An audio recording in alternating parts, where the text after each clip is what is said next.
Finally, it actually is not sufficient to publicly proclaim you're not going to condemn these people while you don't say anything about their comments and instead just project to the other side. Because strategically, on a strategic level, this is how your party ends up being taken over by the ambulatory psychotics. Okay, I want to look at the left because that's how it happened. The left decided they would not, under any circumstances, condemn their own ambulatory psychotics because those people were part of their coalition and they couldn't do it or they would lose. And you know what ended up happening? The alligator ate them first, not last.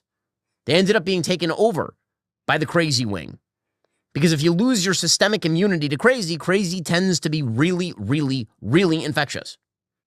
Okay, first of all, let's just be clear about something. There's this weird idea on the right that the left wins because they're totally unified and they completely side with one another. The left is not winning. I know that we are sort of a depressive right, that we've gotten addicted to the depressive. The left is not winning. Donald Trump has been president those times, 2 times. Republicans are in control of the Senate. Republicans are in control of the House. Republicans are in control of the majority of government. They're being destroyed because of the thing I'm talking about happening on the right. Because they decided that the nut jobs and the radicals in their own party could not be condemned under any circumstances.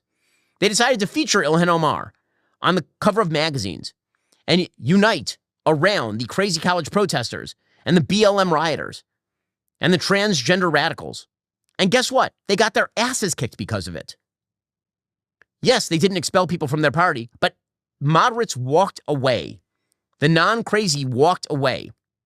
This is the dirty little secret of how Donald Trump won the election of 2024. He ran as a moderate. People who were moderate picked him above the unified left that was siding with all of their radicals and defending all of their radicals and massaging all of their radicals. Because it turns out this is a very big country with an awful lot of people, and the vast majority of them are not loon bags.